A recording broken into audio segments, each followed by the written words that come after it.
हाँ जी बच्चों, ईसॉप आज चैप्टर ख़त्म करना है। क्वेश्चन नंबर 1 और 2 प्रैक्टिस क्वेश्चंस में दिए गए हैं। पहले उसे कंप्लीट करते हैं, दोनों मैं ही करवा देता हूँ जल्दी से, और उसके बाद फिर स्टार्ट करेंगे नया chapter. Question number 1, A company grants 1000 employees stock option on 1/4/2009 at ₹40 when the market price is 160. The vesting period is 2.5 years and the maximum exercise period is 1 year.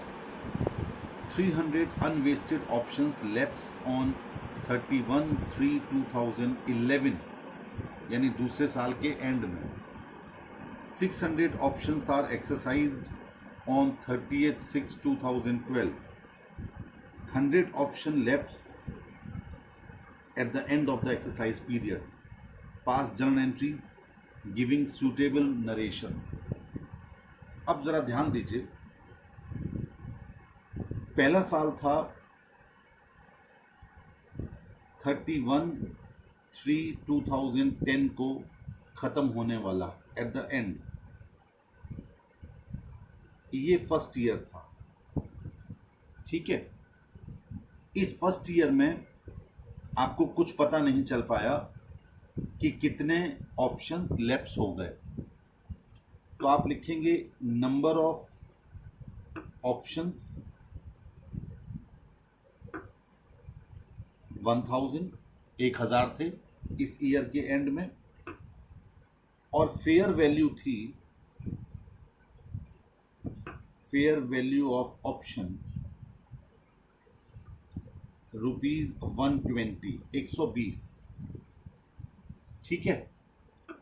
Total fair value कितनी हो गई options की?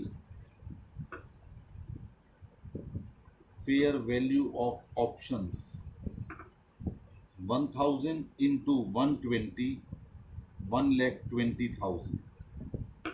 और vesting period कितना था? Vesting period था 2.5 years, ठीक है. अब amount to be recognised, amount to be recognised as an expenses, as an expenses every year 1,20,000 divided by 2.5, यानी फर्स्ट ईयर में 48,000, सेकेंड ईयर में 48,000, और थर्ड ईयर जो आधे साल का है उसमें 24,000. ये 1,20,000 इस तरीके से क्या होना था, आपका एक्सपेंसेस की तरह रिकॉग्नाइज होना था, ठीक है. चलिए, अब हुआ क्या, हम फर्स्ट ईयर में एंट्री डाल देते हैं. 31/3/2010 को employees compensation expenses account debited to ESOP outstanding. Narration क्या होता है? नरेशन होता है being employees compensation expenses recognised for 1000 options at the rate of 120 for 2.5 years. मतलब क्लियर होना चाहिए कि आपने 48,000 रुपीज़ को क्या कर लिया, आपने रिकॉग्नाइज कर लिया एज एन एक्सपेंसेस, ठीक है जी. चलो, अब आपने अगली एंट्री क्या पास की? Profit and loss account debited to employees compensation expenses. कितना? 48,000, ठीक है. चलो, यहां तक तो बात क्लियर हो गई. अब इसके बाद आगे आपसे कहा गया 31/3/2011 को 600 options are exercise, sorry 300 unvested options lapse. अब आ जाइए 31 at the end of second year 31/3/11 कहता है 300 ऑप्शंस लैप्स हो गए, यानी अब हमारे पास कितने ऑप्शन रह गए? सिर्फ 700। 120 रुपए हमारी फेयर वैल्यू है, तो 700 इंटू 120 यानी 84,000 ये रहा वो अमाउंट जो आपको टोटल रिकॉग्नाइज करना है। ठीक है, अब आपको पहले साल आप 48,000 ऑलरेडी कर चुके हैं। अब जहां तक सवाल है दूसरे साल का, तो सेकेंड ईयर में ये बात आपको पता चली कब? Eight the end of the period, eight the end of 31/3/2011, और आपने 48,000 पहले से ही रिकॉग्नाइज कर लिया होगा। क्यों कर लिया होगा? क्योंकि आप तो 31 मार्च को ही अमाउंट रिकॉग्नाइज कर लेंगे, और ईयर एंड के बाद पता चला कि लोगों ने हमारे यहां नौकरी छोड़ दी। कुछ लोग ये भी कहते हैं कि आपको यहां कम अमाउंट रिकॉग्नाइज करनी चाहिए। मैं दोनों ऑप्शन आपके सामने रख रहा हूं। पहला ऑप्शन तो ये है कि हम 48,000 फिर से रिकॉग्नाइज कर लें एक एक्सपेंसेस के तौर पर जो पहले हमने निकाल रखा था। दूसरा ऑप्शन क्या है कि हम फॉर्मूला लगाएं। क्या? 84,000 इंटू, याद कीजिए, total vesting period 2.5 minus remaining vesting period 5.5 divided by 2.5 minus का 48,000 कितना आया? 67,200। एक बार चेक कर लो जरा, और क्या करवाना तो है? 19,200। इतनी अमाउंट को आपको रिकॉग्नाइज कर देना चाहिए, और बाकी हम 2.5 ईयर में करेंगे। एक दूसरा ऑप्शन क्या कहता है? दूसरा ऑप्शन ये कहता है कि नहीं साहब, आप 48,000 करो सेकेंड ईयर में, क्योंकि नौकरी छोड़ गए, कंडीशन पूरी नहीं कर पाई, ये बाद में पता चला, आपने एक्सपेंसेस तो रिकॉग्नाइज पहले से ही कर लिया। तो या तो ये ऑप्शन कर लीजिए, या फिर मैं आपको बताता हूं, आपने दूसरे साल भी वही एंट्री पास की 48,000 की।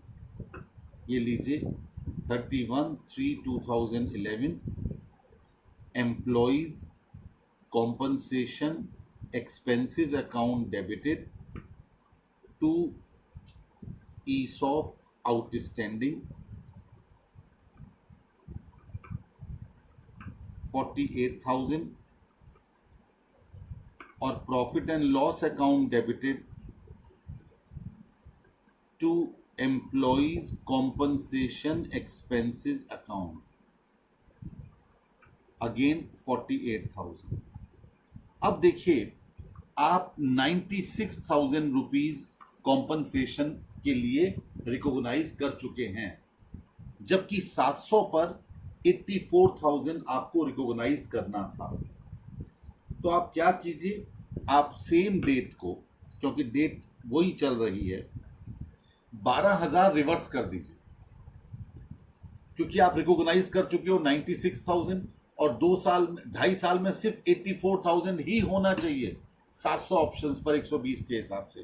तो 12,000 आप ऑलरेडी ज्यादा कर चुके हो, तो सेम डेट को आप एंट्री कर लो, ESOP outstanding account debited to general reserve,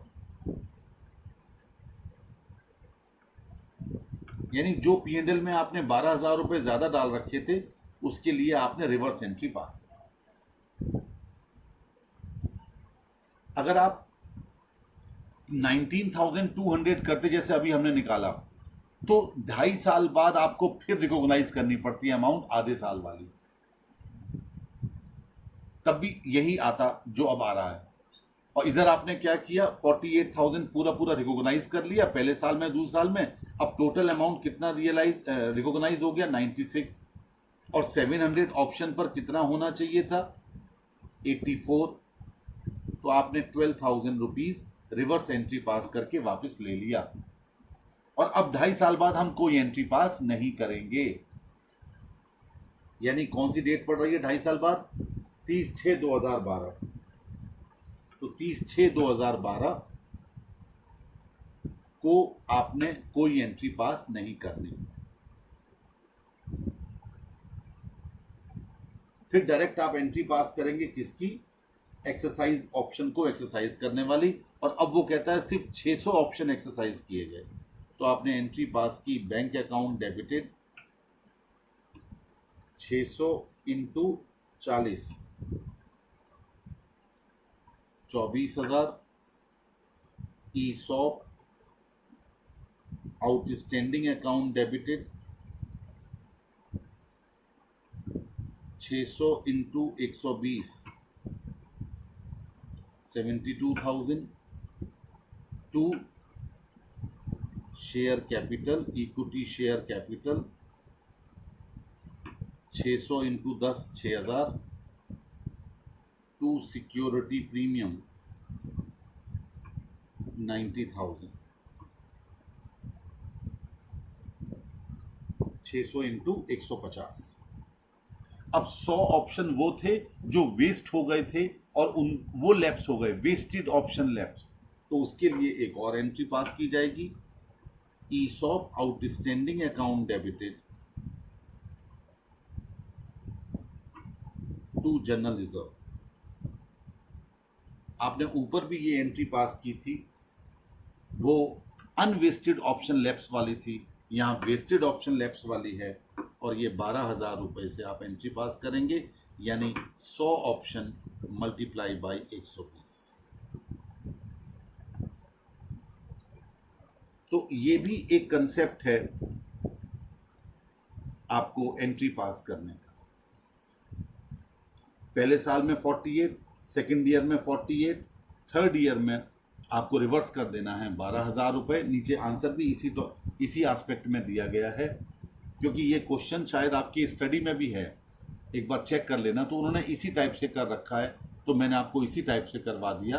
otherwise आप ऐसा भी कर सकते थे, मेरी बात दोबारा सुन लीजिएगा, कि आप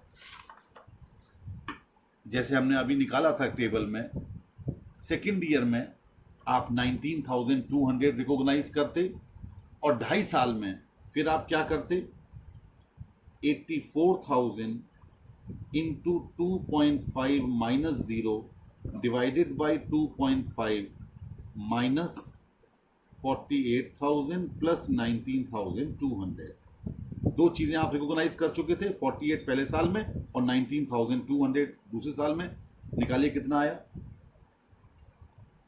84 में से ये दोनों घटा दीजिए, 16,800।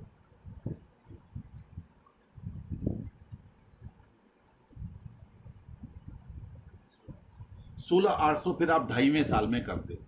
तो पहले साल में 48, दूसरे में 19,200 और तीसरे में 16,800। हम फिर वहीं 84,000 पर ही पहुंच जाते जहां अभी हम पहुंचे थे। वो भी आपका आंसर सही माना जाता।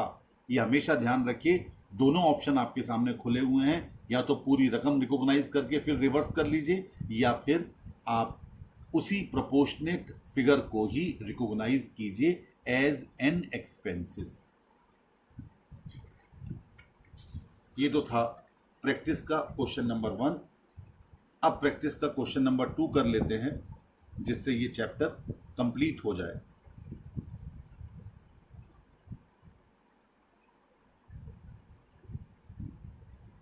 देखिए, बड़ा लग रहा है क्वेश्चन, लेकिन ऐसी कोई टेंशन वाली बात नहीं है, आराम से सॉल्व हो जाएगा। At the beginning of year 1 an enterprise grants 300 options to each of its 1000 employees. 300 option 1000 employees को इन्होंने देने का फैसला किया. The contractual life comprising the vesting period and the exercise period of options granted is 6 years. Total 6 साल इसकी life थी. इसमें वेस्टिंग पीरियड भी था और एक्सरसाइज पीरियड भी था. The other relevant terms of the grant are as below. Vesting period है 3 साल और एक्सरसाइज पीरियड भी 3 साल. एक्सपेक्टेड लाइफ 5 साल. एक्सपेक्टेड लाइफ 5 साल. Exercise price 50, market price 50. Exercise price भी 50 है, मार्केट प्राइस भी 50 है. Expected forfeiture per year 3%.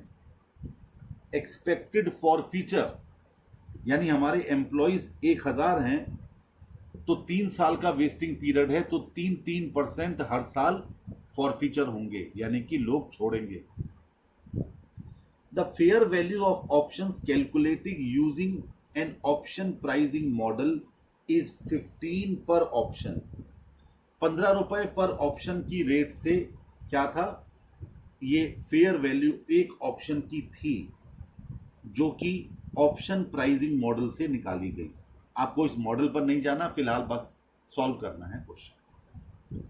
Actual forfeiture during year 1 are 5%.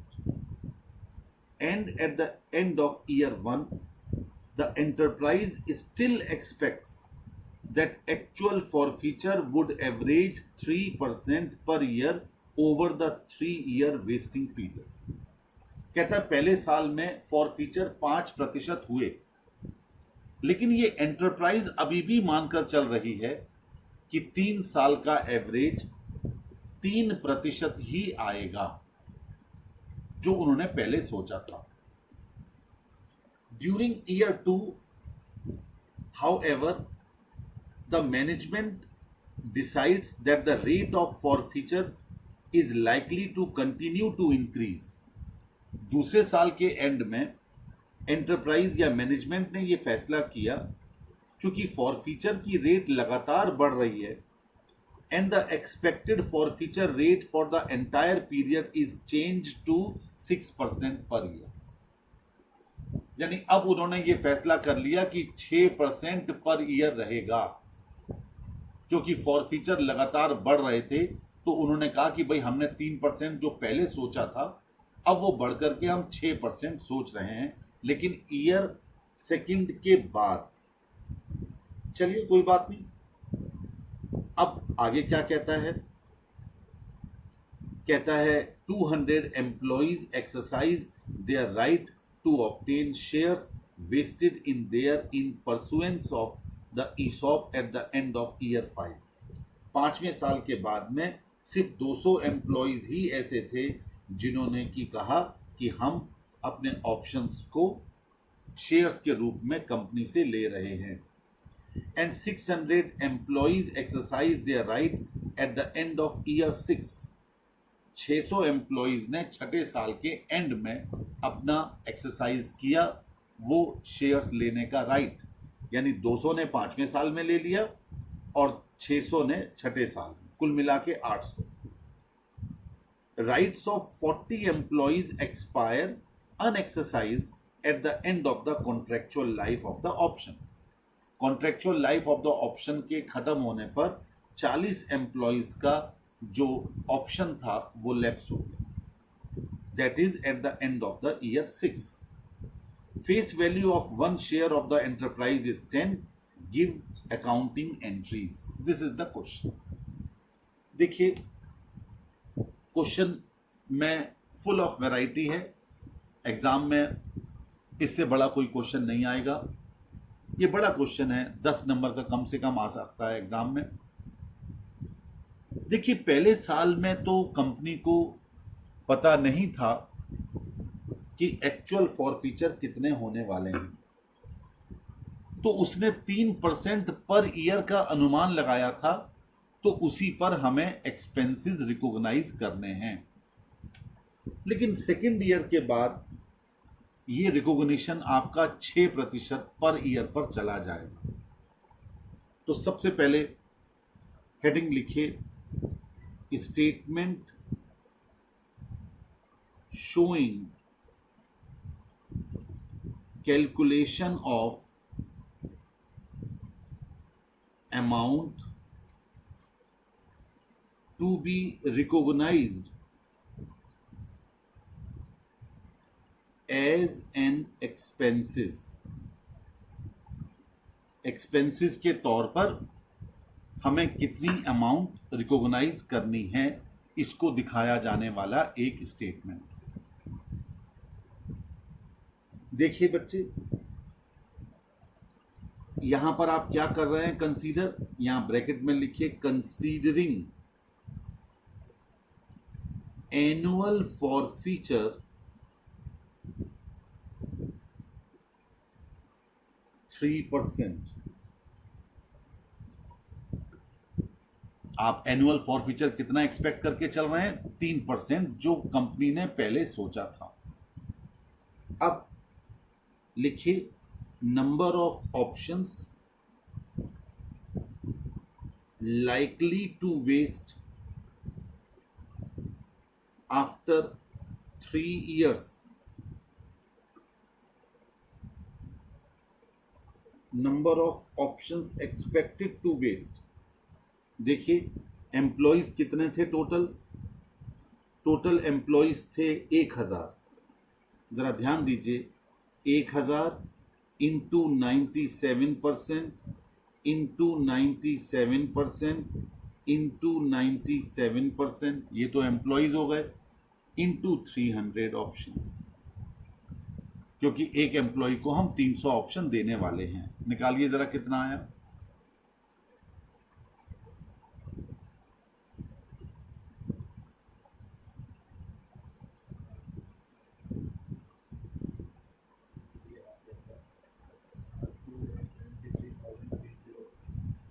$273,802 approximately,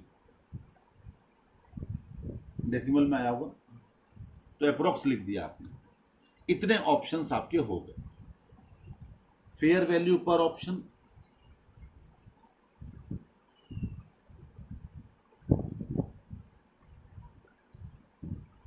fair value कितना है, 15 रुपए।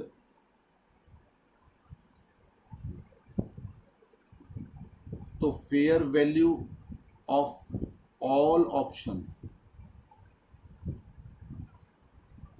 सारे ऑप्शंस की फेयर वैल्यू कितनी रही, 2,73,802 इंटू 15। हाँ जी 30, ये आ गई अमाउंट जो सारे ऑप्शंस की है। वही सेम चल रहा है, मैं कुछ चेंज नहीं कर रहा हूं। वेस्टिंग पीरियड कितना था, 3 इयर्स। ये लीजिए vesting period 3 years, amount recognised as an expenses during first year. पहले साल में 41,07,030 डिवाइडेड बाई 3 इयर्स, कितना आया,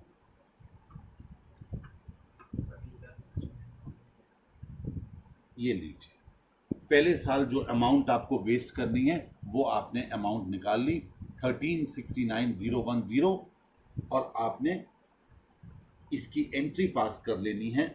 वही मैं यहाँ एंट्री पास कर रहा हूँ।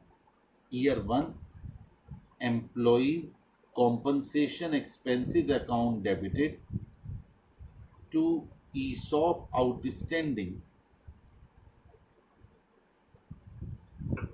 और ये हो गई 13,69,010।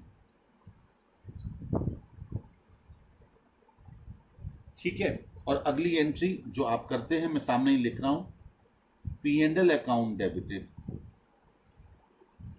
To employees compensation expenses 13,69,10।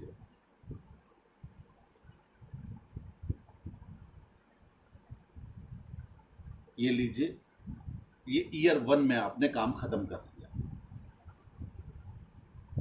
अब देखिए, मैं उस लाइन को एक बार दोबारा पढ़ रहा हूं। कहता है actual forfeitures during year 1 are 5% and at the end of year 1 the enterprise still expects that actual forfeitures would average 3% per year over the 3 years wasting period. 5% हुआ जरूर, लेकिन कंसर्न अभी भी ये आशा करती है कि ऑन एन एवरेज 3% पर आ जाएगा, यानी अभी फिलहाल हमें कुछ नहीं करना। अब आगे कहता है ड्यूरिंग ईयर 2 हाउएवर, दूसरे साल के दौरान, एंड में नहीं, बीच में, the management decides that the rate of forfeiture is likely to continue to increase and the expected forfeiture rate for the entire period is changed to 6% per year. अब उन्होंने change कर दिया, 6% पर ईयर कर दिया, 6% per year कर दिया। चलिए sir, अब हमें यहां भी खुद चेंज करना पड़ेगा। फिर आप लिखिए ब्रैकेट में considering annual forfeiture is 6%, 6% forfeiture के साथ अब आपको फिर दोबारा से यही कहानी करनी होगी। लिखेंगे number of options likely to vest 1000 into 94% into 94% into 94% into 300।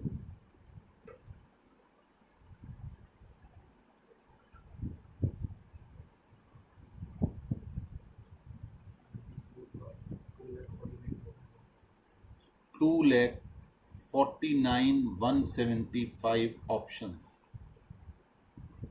ठीक है, चलिए अब रिवाइज्ड फेयर वैल्यू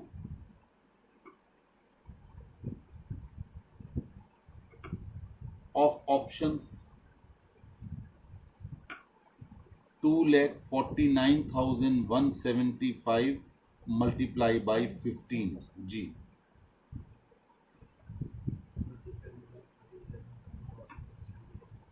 37,37,625। अब इतनी अमाउंट आपको रिकॉग्नाइज करनी है। अब amount to be recognised as an expenses for the second year. Second year में कितनी अमाउंट आपको रिकॉग्नाइज करनी है एक्सपेंसेस के तौर पर? 37,37,625 इंटू वेस्टिंग पीरियड कितना है 3, रिमेनिंग कितना बचा 1, डिवाइडेड बाय 3 माइनस कितना आप कर चुके थे 13,69,010 जी, निकालिए।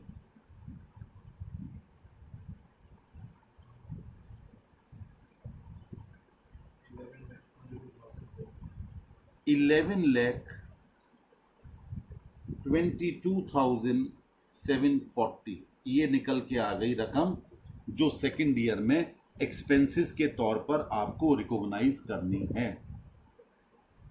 ठीक हो गया। आप फिर से ईयर 2 में एंट्री पास करेंगे।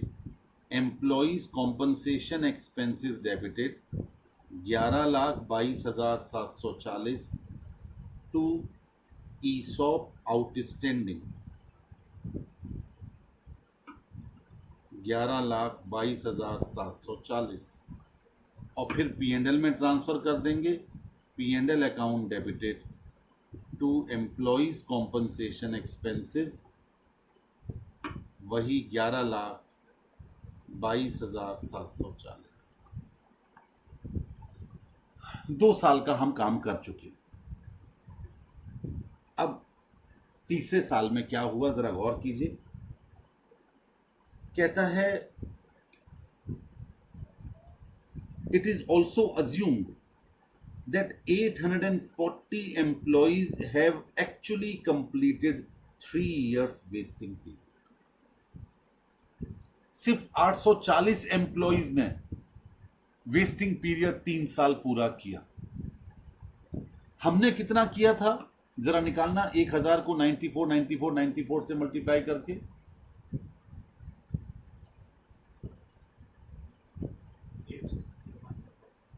831 के आसपास अप्रोक्सीमेट था, लेकिन पता चला कि तीसरे साल में 840 ने किया। तो अब आप क्या करेंगे, थर्ड ईयर का करेंगे, कंसीडरिंग ब्रैकेट में एक्चुअल ऑप्शंस 840। अब 840 ऑप्शंस को लेकर के आपको ये कहानी करनी है। अब देखो, number of actual options 840 into 300 निकालना कितना आया साहब, 2,52,000। Fair value of options 2,52,000 into कितना, 15 जी, 37,80,000। देखो अब फॉर्मूले काम आ रहा है लगातार पिछले 3 क्वेश्चंस में, तो फॉर्मूला बेस्ड है, वो हम लोग डिवाइडेड बाय 3 2.5 करवा जरूर देते हैं, लेकिन सही मायनों में फॉर्मूला बेस्ड है। अब अमाउंट टू बी रिकॉग्नाइज्ड क्या करेंगे, 37,80,000 इंटू 3 डिवाइडेड बाय 3 माइनस ये दोनों जो आप कर चुके थे, 13,69,010, 13,69,010 और 11,22,740। निकालिए कितना बचा,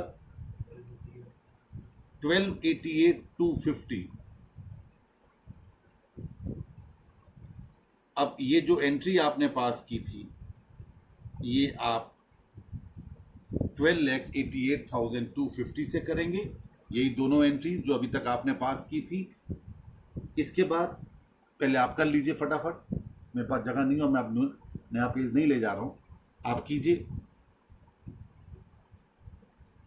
employees compensation expenses account debited, ये थर्ड ईयर में चल रहा है, 12,88,250 to ESOP outstanding account 12,88,250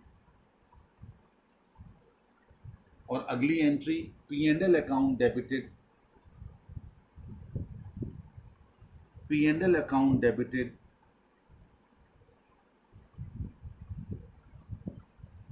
to employees compensation expenses 12,88,250। ये तो हो गया। अब उसने आपसे कहा कि 5वें साल में 200 एम्प्लॉइज ने अपने एक्सरसाइज को क्या कर लिया, उन्होंने शेयर्स ले लिए। लिखो ईयर 5 में, year 5 bank account debited 30 lakh, bracket में लिखो 200 इंटू 300 इंटू 50। 200 एम्प्लॉइज ने लिया था, एक को 300 शेयर मिलने थे, 50 रुपए उन्होंने देने थे। ESOP आउटस्टैंडिंग अकाउंट डेबिटेड लिखो ब्रैकेट में 200 into 300 into 15, 9 lakh, 9 lakhs। To share equity share capital 6 lakhs, 60,000 into 10। To securities premium account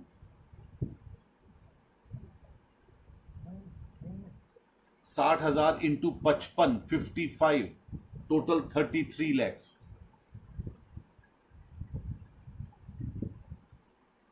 ये 5वें साल में आपने एंट्री पास की। अब ईयर 6 में आ जाओ, लिखो bank account debited 90 lakhs, bracket में लिखो 600 इंटू 300 इंटू 50,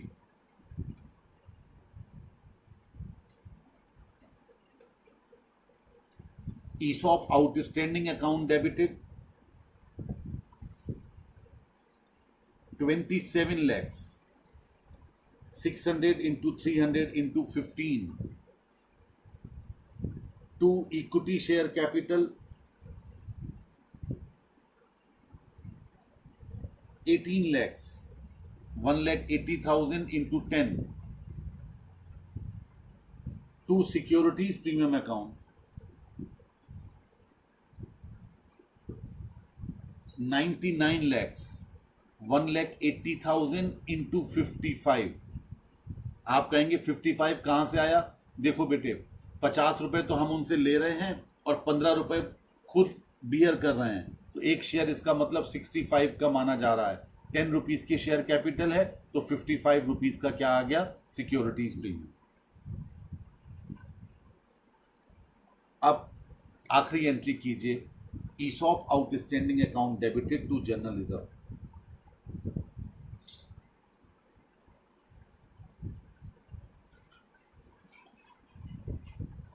और ये कीजिए 1,80,000 से। कैसे? 40 into 300 into 15, 40 vested option lapse हो गए इंटू 300, एक एम्प्लॉय को 300 दिए जा रहे थे तो 12,000 इंटू 15 रुपए 1,80,000 रुपए। ये था क्वेश्चन नंबर 2। यानी टाइम टू टाइम बदलते रहिए जैसा क्वेश्चन कहता रहे। इसी के साथ आपका तीसरा चैप्टर समाप्त हो गया इस सिलेबस का। पहला पार्टनरशिप, दूसरा बाईबैक, तीसरा ESOP। अगले लेक्चर के लिए तैयार रहिएगा। मैं स्टार्ट कर रहा हूं इंटरनल रिकंस्ट्रक्शन, एक और चैप्टर जिसमें से 14 नंबर का एग्जाम में क्वेश्चन आता है। That's all.